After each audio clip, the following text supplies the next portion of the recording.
গ্রামে বসেই কোটিপতি হন, মুরগি পালন, গরু পালন, আরও কত কি। ইউটিউবে এমন হাজার হাজার ভিডিও আছে। কিন্তু ভাই, রিয়েলিটি কি এতই সোজা? ফিল্ডে নামলেই বাকির খাতা আর সিন্ডিকেটের চক্রে আপনার ব্যবসা শেষ, পুঁজি গায়েব। অন্যদিকে এই গ্রামে কিন্তু আসলেই টাকা উড়ে বেড়াচ্ছে, তবে সেই টাকা তাদের জন্যই উঠছে যারা ধরতে জানে। যদি সত্যি সত্যি আপনার পকেটে মাত্র 5,000 টাকা থাকে এবং গ্রামে বসে ব্যবসা করার মতন সৎ সাহস থাকে, তাহলে এই ভিডিওটি আপনার লাইফ চেঞ্জ করে দিতে পারে। আমি আপনাদের এমন 3টি খাঁটি দেশি গ্রামীণ ব্যবসার আইডিয়া দিব, যেগুলো শুরু করতে পারলেই আপনার কোনো শিক্ষাগত যোগ্যতা দরকার নেই। আমাদের 1 নম্বর আইডিয়াটা হলো ডেইলি ক্যাশ মেশিন, প্রতিদিনের লাভ প্রতিদিন পকেটে। দ্বিতীয় আইডিয়াটা এই ভিডিওতে আমার পার্সোনাল ফেভারিট, যেখানে আপনি গ্রামে বসেই বড় কোম্পানিগুলোকে টক্কর দেবেন।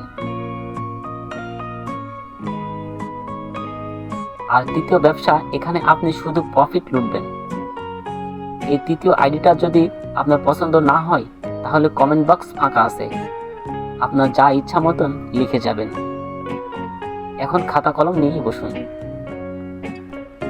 কথাটা আমি আবার বলছি, এই তৃতীয় আইডিয়াটা যদি আপনার পছন্দ না হয়, তাহলে কমেন্ট বক্স ফাঁকা আছে, আপনার যা ইচ্ছা মতন লিখে যাবেন। এখন আপনি খাতা কলম নিয়ে বসুন। চলুন শুরু করি। একটা গল্প দিয়ে শুরু করি। গল্পটা শুরু হয় গ্রামের এক বেকার ছেলে রফিককে নিয়ে। রফিক 5,000 টাকা দিয়ে একটা হেভি ডিজিটাল স্কেল কিনলো। সে ভাবলো হাটে গিয়ে বসে পড়বে আর মানুষের মাল মাপবে, টাকা দেবে। কিন্তু হাটে যাওয়ার পর সমস্যা শুরু হলো। ইজারাদারের লোক এসে বলল, খাজনা দাও। পুরনো কোয়ালিরা আর মাপদাররা তাকে সেখান থেকে তাড়িয়ে দিল। আর সে যে সামান্য কাজ শুরু করেছিল, সেটাও দেখলো অনেক কঠিন, ভারী ভারী বস্তা উঠানো ইত্যাদি নানান রকম সমস্যা। তারপর রফিক বুঝলো, শুধু শক্তি দিয়ে ব্যবসা হয় না, বুদ্ধি দিয়েও সমস্যার সমাধান করতে হয়।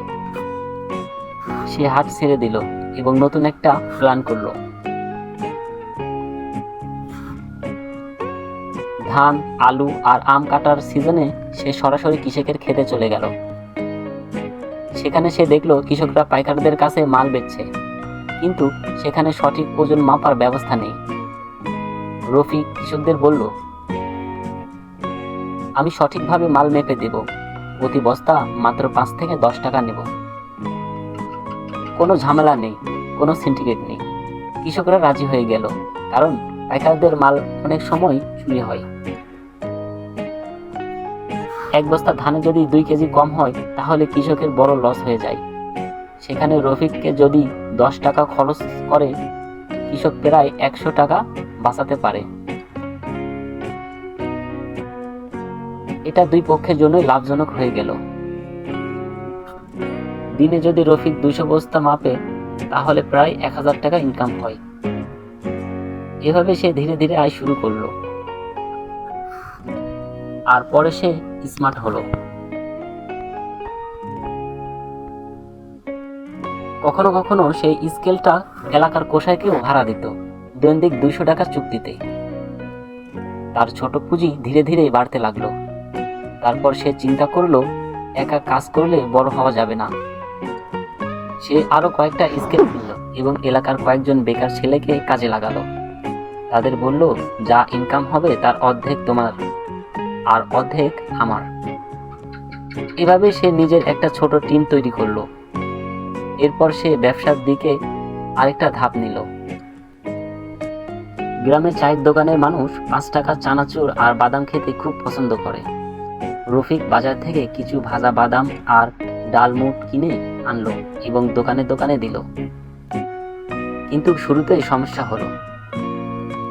স্টেপলার দিয়ে প্যাকেট ঝোলানোর কারণে বাতাস ঢুকে সব নরম হয়ে গেল। দোকানদাররা মাল ফেরত দিল। রফিক তখন স্টেপলারটা ফেলে দিল এবং হ্যান্ড সেলার কিনে আনলো। এখন প্যাকেটে একদম এয়ারটাইট হলো। তারপর সে বুঝলো, শুধু মাল দিয়েই হবে না, লাভও দিতে হবে। সে দোকানদারদের বেশি লাভ দিল, যাতে তারা তার মাল বিক্রি করতে বেশি আগ্রহী হয়। দোকানদাররাও অন্য কোম্পানির মাল লুকিয়ে রেখে রফিকের মাল বিক্রি করতে শুরু করলো। তারপর সে শুধু চানাচুরি না, ভাজা খেসারি, ডাল, নিমকি ইত্যাদি ইত্যাদি নানান ধরনের পণ্য তৈরি করা শুরু করলো। মানুষ স্বাদের কারণে বেশি কিনতে লাগলো। তারপর সে একটা রুট সিস্টেম বানালো। একদিন সে উত্তর পাড়ায় গেল, অন্যদিন সে দক্ষিণ পাড়ায় গেল। সপ্তাহ শেষে শুধু টাকা কালেকশন করত। এভাবে তার ব্যবসা সিস্টেম চালাতে লাগলো। ধীরে ধীরে তার ইনকাম বাড়তে লাগলো। এক সময় দেখা গেল তার 5,000 টাকার ব্যবসা চলতে চলতে তার মাসে 40 থেকে 50,000 টাকা ইনকাম হওয়া শুরু হলো।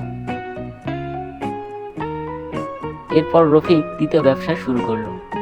গ্রামের মহিলাদের দিয়ে কুমড়ো বড়ি বানানোর কাজ শুরু করলো। শুরুতে সমস্যা হলো, মজুরি কম, আবহাওয়ার কারণে মাল নষ্ট হয়ে যাচ্ছিল। তখন সে আগের থেকে আবহাওয়া পূর্বাভাস দেখে কাজ শুরু করত। তারপরও গ্রামের মহিলারা কাজ করতে চাচ্ছিল না, কারণ তাদের প্রফিট কম হচ্ছিল। আর রফিক তার ব্যবসা চালানোর জন্য সে তখন দ্বিতীয় সিদ্ধান্ত নিল এবং পার্টনারশিপ দিল। লাভের 30% দিল তাদের এবং 70% নিজের করে রাখলো। তারপর সে আড়তের বদলে সরাসরি শহরের মানুষের কাছে বিক্রি করতে লাগলো। শহরের মানুষ সুন্দর প্যাকেট আর স্টক দেখে বেশি দামে কিনতে লাগলো। এভাবে তার ইনকাম আবারও বাড়তে লাগলো। শেষে রফিক বুঝলো গ্রামে টাকা আছে, কিন্তু সেটা ধরতে হলে বুদ্ধি, ধৈর্য আর সঠিক পরিকল্পনা লাগে। একদিনে কেউ বড় হয় না। বড় হতে না হলে সময়ের প্রয়োজন। আপনি শুরু করেন, একদিন সফল হবেন, নয়তো শিখবেন। এটাই আসল বাস্তবতা। এই ভিডিওটি যদি আপনার ভালো লাগে থাকে অবশ্যই একটি লাইক দিবেন। আর যদি ভিডিওটি দেখে আপনি উপকৃত হন তাহলে কমেন্টে জানাবেন। আপনাদের সবাইকে ধন্যবাদ।